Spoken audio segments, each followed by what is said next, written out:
Fala galerinha, tudo certo? Hoje estamos aqui para gravar mais um vídeo e hoje vamos falar dos signos dos personagens de Stranger Things. Fechando aí minha série de vídeos sobre os personagens de Stranger Things, a não ser que tenha aí um vídeo bônus, né? Pegando os personagens que não são muito falados e tal, que eu acho que não vai ter tanta relevância para nós. Portanto, vamos para o vídeo em que eu vou falar sobre os signos que eu acredito que tem os personagens de Stranger Things, lembrando que este vídeo é sobre os adultos. Bora começar então. Bom, o Hopper, galera, eu acho que ele é ariano. Por que eu acho que ele é ariano? O Hopper ele tem e eu também tinha um palpite para que ele fosse aquariano, vocês já vão entender o porquê. O Hopper tem uma pegada de fazer o que tem que ser feito, de ser cabeça dura por algumas coisas, mas ao mesmo tempo uma lealdade, uma benevolência, uma ingenuidade até de certa forma, tipo, não, vamos fazer e vamos dar tudo certo. Que o signo de Áries tem. E por que eu acho que ele não é aquariano? O aquário, eu sempre falo, né, alguns signos que eu acho que tem a ver e tal, mas que tem as suas diferenças. O aquário é um pouco mais frio, não é sempre que ele escolhe, eu acho que é por aí, ele escolhe ser quente, ele escolhe ser caloroso, ele escolhe os momentos em que ele vai se expor, mas geralmente ele é mais na dele, ele entende as coisas, ele não se expõe tanto. O signo de Áries, e eu acho que esses dois signos têm uma busca material pelas coisas, uma busca objetiva pelas coisas, né? A gente não tem aí um Hopper que é tão ligado ao mundo espiritual deles, né? Ele teve que ver algumas coisas para entender e tudo mais. Só que a busca dele, a maneira como ele vai, como ele acontece na série, é uma maneira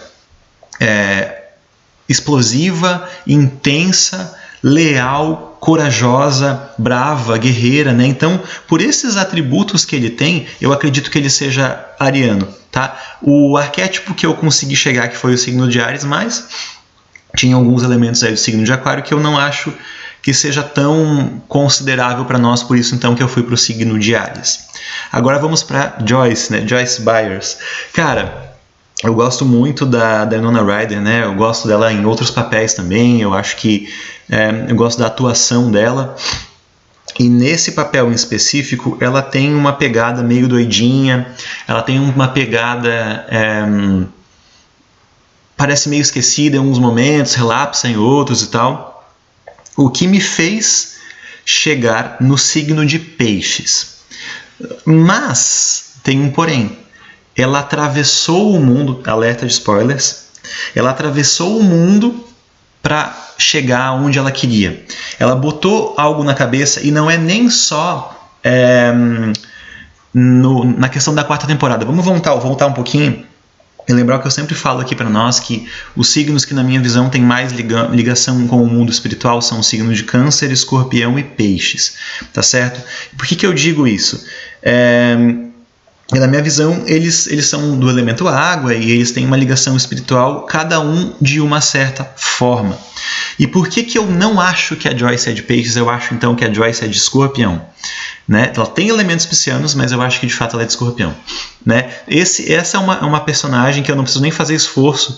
Né? Se o vídeo fosse todo assim, qual seria o Sol e qual seria a Lua, qual seria o Sol e qual seria o ascendente, a Joyce com certeza seria ascendente em Peixes e Sol em Escorpião. Por que eu digo isso, gente? Vamos lá, vamos voltar bem no começo da série lá.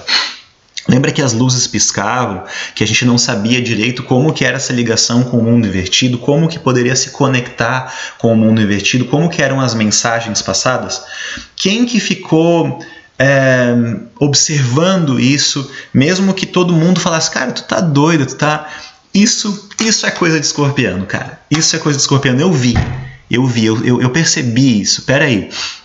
Pode ser que muita gente esteja... E aí eu acho que a gente pode traçar um paralelo com os signos que veem a vida de uma forma um pouco diferenciada, um pouco mais distante e tal, que são os signos de Escorpião e Aquário.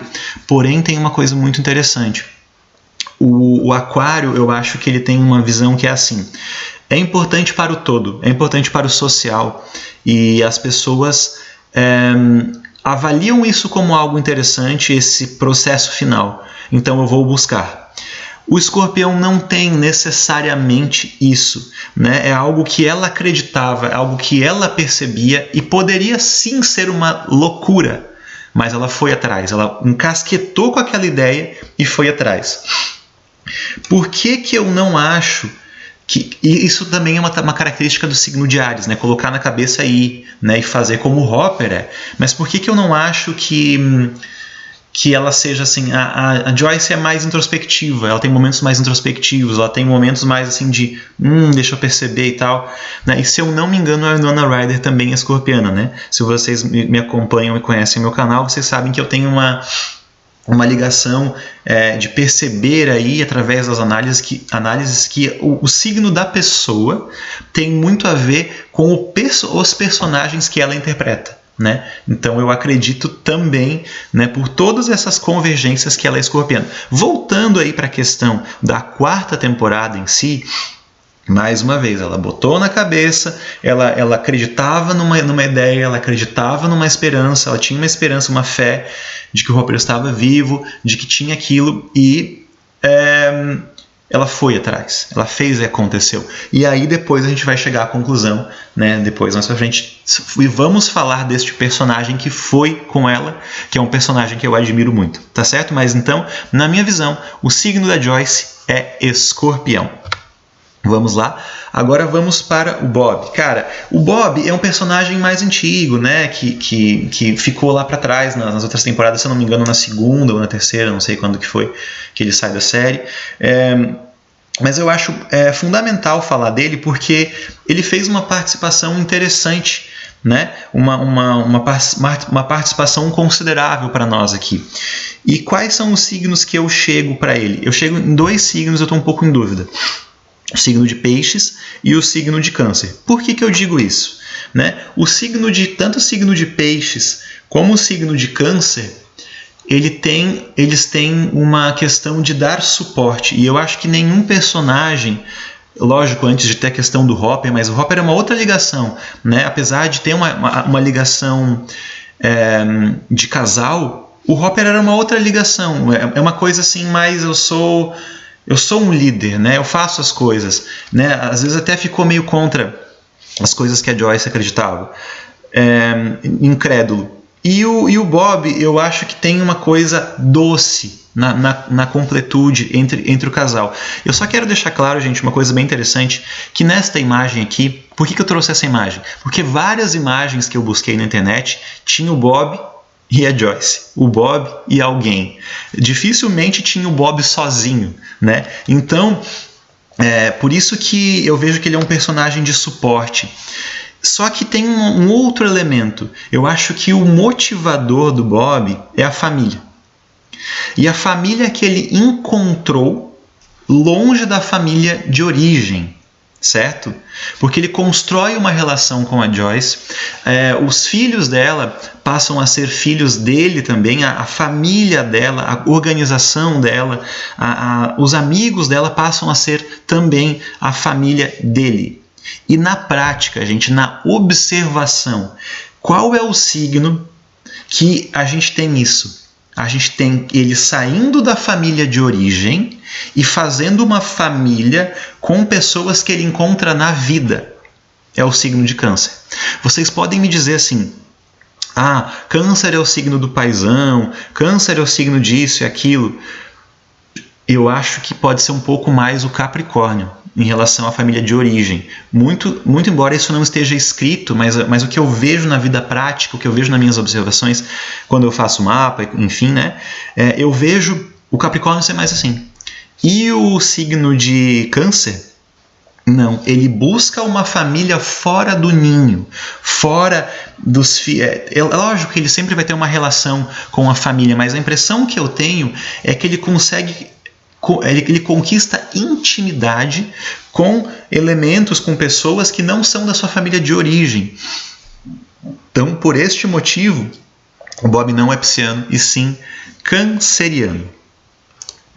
Galera, agora a gente vai falar do Dr. Martin. O Dr. Martin, eu confesso para vocês que eu andei pesquisando aí, dando uma olhadinha em outros vídeos na internet, para ter mais referências e tal também, e muitas vezes se falava do signo de Capricórnio para o Dr. Martin, né?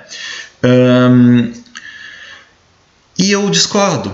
Por que eu discordo? Vamos lá. O Dr. Martin, ele tem uma pegada fria, muitas vezes. Ele tem uma pegada de uma ideia mais profunda das coisas, tipo, eu vou revelar esse segredo mais para frente, né? Eu vou trazer esses elementos mais para frente. Só que ele não tem uma linguagem, uma imagem soturna, mais escura, mais nebulosa, por isso que eu não dei a ele o signo de Escorpião. Vamos lá, vocês já vão matando aí qual é o signo que eu vou falar.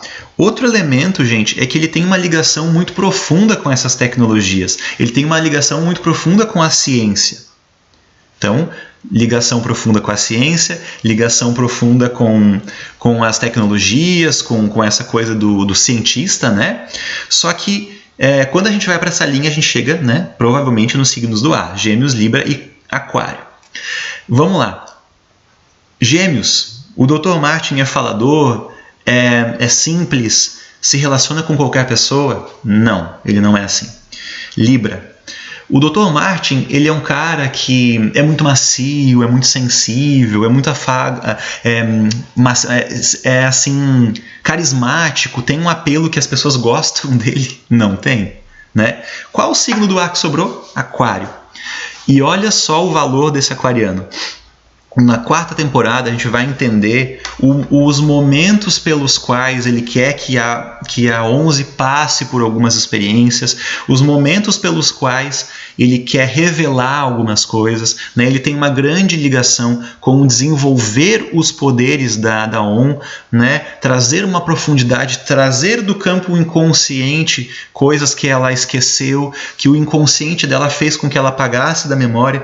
Todas essas informações o Dr. Martin traz para que ela consiga trazer à tona o verdadeiro potencial dela. E isso eu acredito sim que seja algo que Escorpião faz muito, eu entendo. Só que a grande corporação, estar envolvido com coisas grandes, né?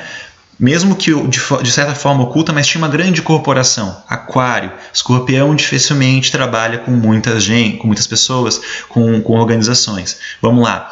O layout dele, a imagem do Dr. Martin, né, como eu já falei, mesmo que ele não se exponha tanto, ela é mais neutra ou clara, digamos assim. A imagem de um escorpiano seria mais profunda, mais soturna, mais apagada, mais não quero nem que me vejam, e em vários momentos ele aparecia, ele só não se expunha tanto, mas ele aparecia, certo? Então, bato o martelo aqui dizendo que o Dr. Martin é do signo de Aquário. Vamos lá, gente, para encerrar minha lista aqui com chave de ouro, esse personagem que é tão leve, que é tão carismático, que chegou depois um pouco aí pra gente, né? Mas que se revelou tão querido, tão bonito, tão carismático mesmo, né? O Gilman. Vamos lá. Qual que é o signo desse cara? Galera, assim, ó, eu tenho algumas atribuições que eu acabo sempre fazendo quando eu vou falar de astrologia, porque eu acho que são atribuições bem relevantes para nós. Já vou entregar aqui. O signo de Gêmeos é um signo que orbita muito os líderes. Ele é um suporte muito interessante, quase que um braço direito, muitas vezes, né? Acho que assim como o Mercúrio faz essa volta em torno do Sol, esse giro mais rápido, está sempre acompanhando essa luz, esse protagonismo, né, do Sol. O Gêmeos protagoniza juntamente, ou ajuda a protagonizar as experiências que Leão tem, né? O Sol, Leão, e Mercúrio, Gêmeos, né? Vamos nos situando. Mas o que é mais interessante para que eu possa falar aqui? Ele faz isso um pouco com a Joyce, né? Ele vai junto com ela. E a Joyce não é leonina. mas ela tem uma maneira de protagonizar as coisas. Não sei se vocês entendem onde eu quero chegar, né? Ela é uma de outra forma, assim. Eu não vejo a Joyce como de leonina, mas ela tem o papel do protagonista. E o Gilman acaba fazendo isso também. Por que eu acho interessante? E se vocês viram o meu último vídeo, vocês podem dizer porque eu cheguei numa personagem de Gêmeos muito tagarela. Eu acho o Gilman tagarela e não. Em alguns momentos ele em alguns momentos ele não é tão tagarela. Mas o que acontece? Eu acho ele um personagem leve. Gêmeos tem essa leveza. Eu acho ele um personagem que vai pro tom da comédia, né? Tem um momento que ele tem que atuar. E ele atua bem, né? Ele é, de certa forma, convincente. E isso é interessante também de a gente perceber. Ele apoia os protagonistas, mas ele não é tão protagonista, então isso também é do signo de Gêmeos. Ele tem uma noção conspiratória, perceptiva, que é um pouco mais no campo das ideias, mas ele tem, então isso também é do signo de Gêmeos, né? E ele tem uma coisa do amigo. Mais uma vez, a gente vai cair no estereótipo geminiano. Então, não restam dúvidas, o nosso personagem tão querido, tão carismático, que é o Gilman, é do signo de Gêmeos. Tá certo, galera? Então, era isso o vídeo de hoje, né? Se vocês não concordam, deixem nos comentários aqui o que vocês não concordam, o que vocês acham, o que vocês acham que tem a ver, né? Deixem aqui sugestões, eu acho legal quando vocês trazem elementos assim, não, eu acho que é por aí, eu acho que é isso, eu acho que é aquilo. Eu acho que esse personagem podia ser assim, esse personagem ele é do signo tal, né? E acho que tu errou aqui. Eu acho bacana. Podem trazer essas construções aqui junto comigo que elas serão super bem-vindas aqui no canal. Tá certo? Então, deixem o seu like, compartilhe esse vídeo, se inscrevam no canal e... Como é que é? Calma aí. Comentem, deixem o seu like, compartilhem esse vídeo. Muito importante, se inscrevam no canal, né? Eu não falei dessa vez, acho que não falei no começo, mas é muito importante, gente, que vocês se inscrevam no canal para que a gente possa, então, construir uma comunidade aqui. Eu estou bem aberto a construir essa comunidade junto com vocês, falando aqui de astrologia, usando alguns arquétipos que a gente tem com mais facilidade, né? A gente consegue um pouco mais de facilidade para falar desses arquétipos quando a gente fala de uma série, de alguma coisa do tipo, porque a gente consegue ilustrar de uma maneira muito mais satisfatória quando fala quando a gente tem a materialização, né? Quando a gente está falando de uma série, de um filme, a gente tem a materialização, a gente está brincando também com o lúdico. Isso é muito legal para a gente poder construir conhecimento junto aqui em relação à astrologia. Tá certo, gente? Muito obrigado por terem visto o vídeo até aqui. A gente se vê então no próximo vídeo. Valeu, até a próxima!